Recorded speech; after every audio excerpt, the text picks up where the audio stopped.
लेकिन शुरुआत एक ऐसी खबर से करते हैं जो खबर चिंता में डालने वाली है। देश के सबसे सुरक्षित शहरों में शुमार, किसे मानेंगे आप? देश की राजधानी दिल्ली, जहां सिक्योरिटी चाक चौबंद होती है, उसमें वीवीआईपी इलाका संसद भवन, जहां से चंद कदमों की दूरी पर राष्ट्रपति भवन, इंडिया गेट और प्रधानमंत्री आवास समेत बड़े बड़े दफ्तर हैं।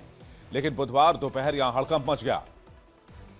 दरअसल एक शख्स ने संसद भवन के पास खुद को आग लगा ली। इस दौरान वहां मौजूद सुरक्षा कर्मियों ने आनन फानन पर उस शख्स पर कपड़ा डाला और आग बुझाई, लेकिन तब तक वो शख्स 90% तक झुलस चुका था।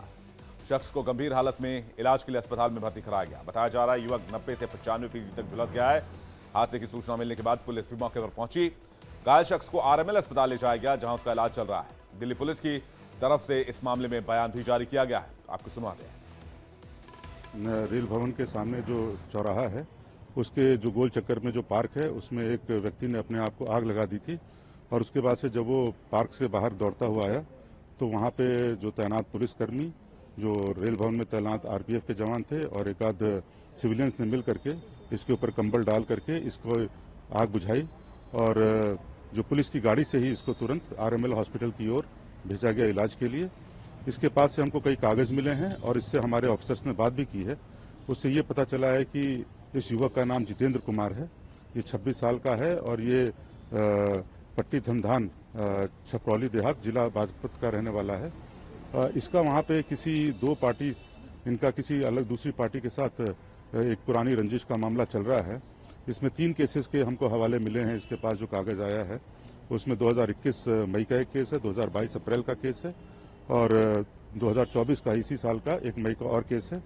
इसका ये आरोप है जो इसने लगाया है कि इसके साथ इसमें न्याय नहीं हो रहा है और पुलिस जो है वो दूसरे पार्टी का साथ दे रही है। हमने हॉस्पिटल प्रशासन के साथ जो है कांटेक्ट किया है और हमने उनके टॉप डॉक्टर से बात की और कहा है कि इसको बेस्ट पॉसिबल जो है वो ट्रीटमेंट मिलना चाहिए ताकि इसकी जान को हम बचा सकें।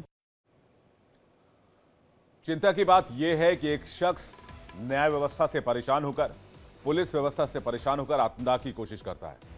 और चिंता की बात यह भी है कि हाई सेंसिटिव जोन, जहां पर पार्लियामेंट है, राष्ट्रपति भवन है, सुप्रीम कोर्ट है, वहां पर पुलिस को, जहां पर यह घटना होती है, वहां मौके से पेट्रोल भी मिलता है।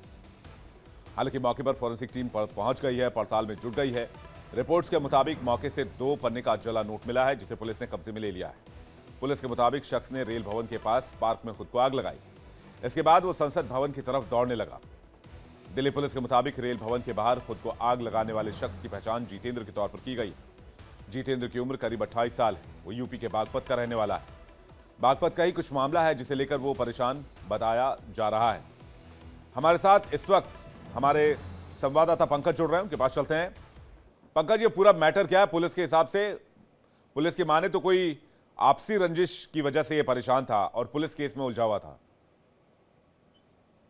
जी हाँ, बिल्कुल विवेक। देखिए, ये जो मामला है पुलिस के अनुसार, जैसा कि पुलिस ने बताया भी, अभी बयान भी चला है, उनमें बताया कि इनके 3 मामला पुराने चल रहे थे, जो कि इस मामले को लेकर के काफी दिनों से ये आदमी जिस हिसाब से परेशान था, और ये आदमी दिल्ली में एक लोकल टिकट लेकर के यहाँ पर पहुंचा था और लगभग 1 बजे से वो आसपास घूम रहा था। उसके बाद रेल भवन के सामने जो गोलचक्कर है, गोलचक्कर के पास एक पार्क है, पार्क में जाता है और 3:30 पर वहां पे पेट्रोल डालकर आग लगाता है। आग लगते ही वहां पर सीआईएसएफ का है, क्योंकि सामने संसद भवन है तो वहां पर सुरक्षा रहती है। सीआईएसएफ के सुरक्षा कर्मी और उसके साथ जो आम पब्लिक पार्क में बैठे थे, उन लोगों ने मिल करके वहां पे उस कंबल डालकर किस तरह इनको बचाया, लेकिन तब तक देर हो चुकी थी। उस समय जैसा कि अंदाजा लगाया था उस समय 90%, लेकिन जब अस्पताल में आरएमएल प्रशासन की तरफ से जो एडवाइजरी जारी की गई, वो बताया गया कि उनके हिसाब से कि 95% जो है इनका शरीर जो है जला हुआ, अंदर तक जला है,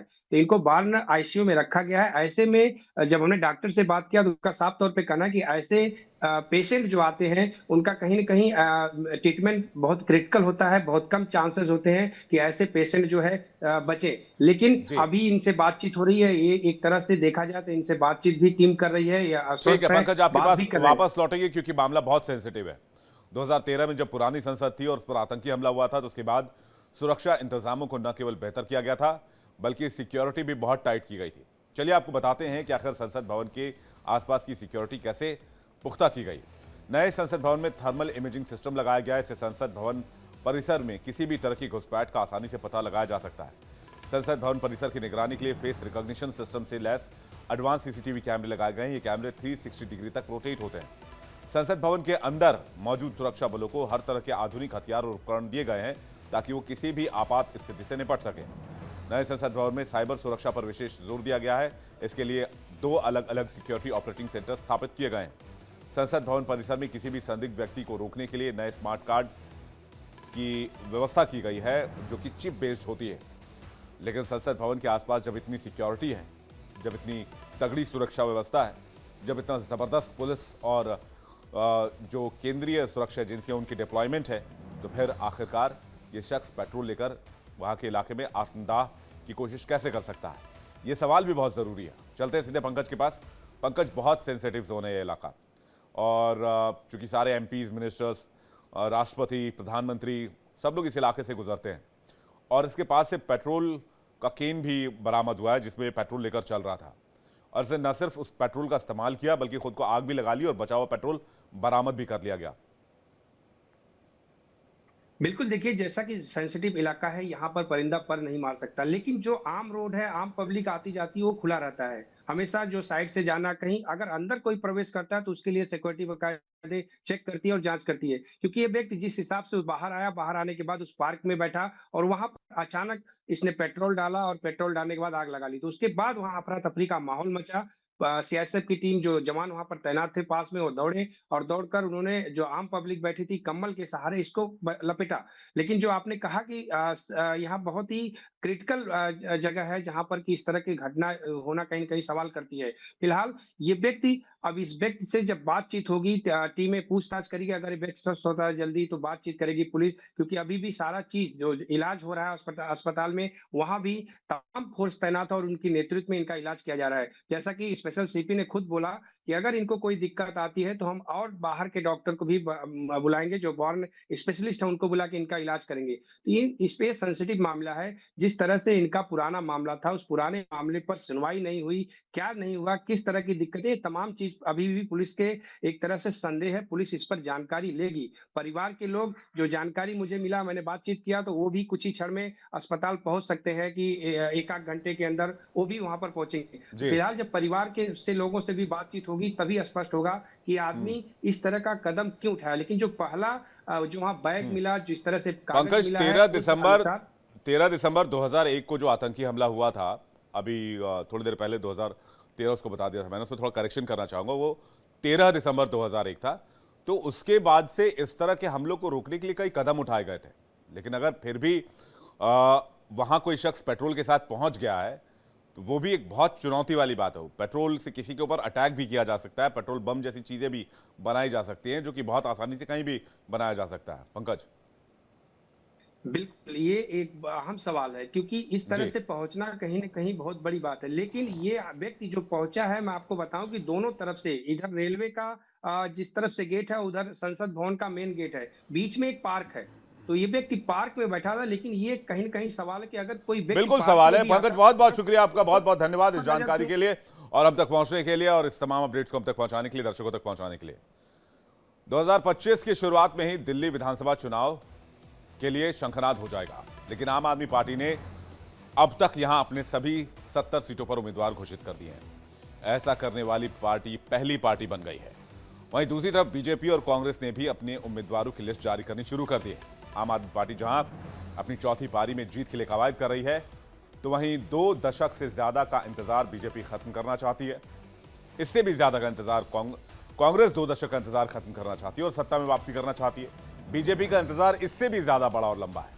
ऐसे में आरोप प्रत्यारोप का दौर भी तेज हो गया है। ताजा मामला पैसे बांटने को लेकर है, जिसका आरोप आम आदमी पार्टी ने बीजेपी पर लगाया है। हालांकि बीजेपी इन आरोपों से इनकार कर रही है। वैसे ये आरोप नए नहीं है, हर चुनाव में इस तरह के आरोप देखने सुनने को मिलते हैं। दिल्ली में आम आदमी पार्टी की धुर विरोधी बीजेपी है। यही वजह है कि दोनों के बीच आरोप प्रत्यारोप अक्सर मीडिया के हेडलाइंस में रहते हैं।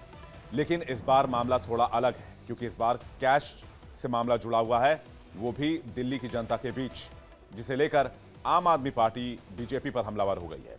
दिल्ली के मुख्यमंत्री आतिशी ने प्रेस कॉन्फ्रेंस कर बीजेपी नेता प्रवेश वर्मा पर संगीन आरोप लगाए। आतिशी ने कहा कि बीजेपी नई दिल्ली विधानसभा में लोगों को वोटर कार्ड देकर पैसे बांट रही है। बीजेपी के प्रवेश वर्मा रंगे हाथ पकड़े गए हैं। सीएम आतिशी ने एक फोटो जारी कर दावा किया है कि बीजेपी नेता प्रवेश वर्मा के बंगले पर महिलाओं को 1100 रुपए बांटे जा रहे हैं। सीएम का यह भी दावा है कि प्रवेश वर्मा के सरकारी बंगले पर अलग अलग झुग्गी बस्तियों से महिला वोटर्स को बुलाया गया, जिनके बाद उनका वोटर आईडी चेक करने के बाद फॉर्म भरवाया गया और हर महिला को लिफाफे में 1100 रुपए दिए गए हैं।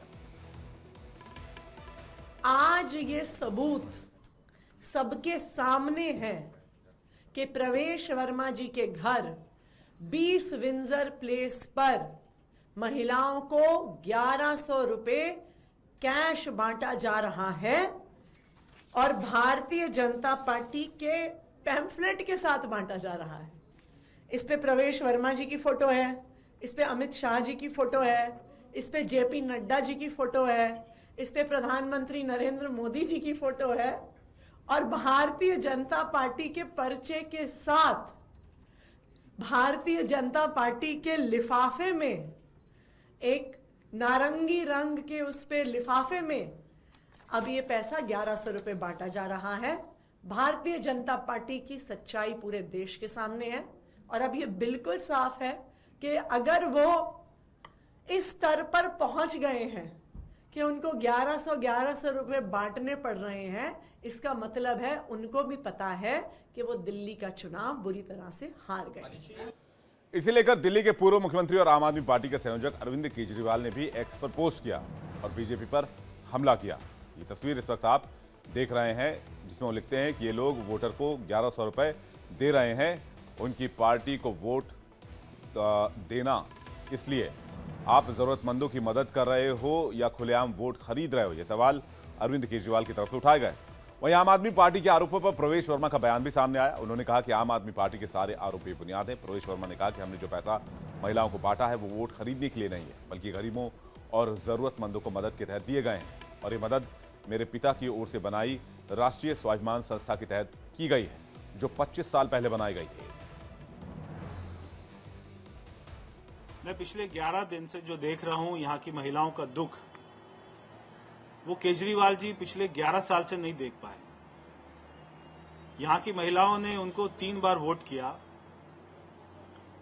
और जब मैं उनसे मिला और मैं उनकी कॉलोनी में गया, बस्ती में गया, तो उन्होंने मुझे बताया कि ना तो हमारी पेंशन है, ना हमारा राशन कार्ड है, ना हमारा कोई मासिक आय का साधन है और हमारे घर में बिजली के बिल भी हजारों के आते हैं, पानी भी गंदा आता है, बच्चों को नौकरी भी नहीं है, दवा की भी कोई ऐसी सुविधा नहीं है। तब मेरे से उनका दुख जो है वो देखा नहीं गया। एक बात से मुझे खुशी है कि कम से कम मैं यहाँ पे शराब नहीं बांट रहा हूं। जो दिल्ली के मुख्यमंत्री पूरी दिल्ली में बांट रहे थे, जब दिल्ली में कोविड था, दिल्ली के लोग उनसे दवाई मांग रहे थे, हॉस्पिटल मांग रहे थे, तब दिल्ली के आदरणीय मुख्यमंत्री केजरीवाल जी वो दिल्ली में शराब बांट रहे थे, एक बोतल के बदले में एक बोतल फ्री दे रहे थे। जब हम उनसे हॉस्पिटल मांग रहे थे तब वो अपना शीश महल बना रहे थे। तो आज मुझे खुशी है कि मैं मेरी गरीब माताओं बहनों की सहायता कर रहा हूं। मैं शराब नहीं बांट रहा, ना मैं अपना शीश महल बना रहा हूं। मैं मेरे घर के पैसे, मेरे अकाउंट के पैसे, मेरी संस्था के पैसे, वो सारे अकाउंटेड पैसों से ही मैं यहाँ की माताओं बहनों की मदद कर रहा हूँ। हेलो बेटा। पापा कब आओगे? मिस्टर विकास के साथ कौन है? बस बेटा थोड़ी देर और। वो मिस्टर विकास की फाइल आप पॉलिसी बाजार। मैम, आपका हेल्थ इंश्योरेंस क्लेम अप्रूव हो गया है, अब आप सर को घर ले जा सकती हैं। क्लेम के टाइम पे हमेशा आपकी हेल्प को तैयार। पॉलिसी बाजार, 1 करोड़ का हेल्थ इंश्योरेंस सिर्फ 390 रुपए महीने से शुरू।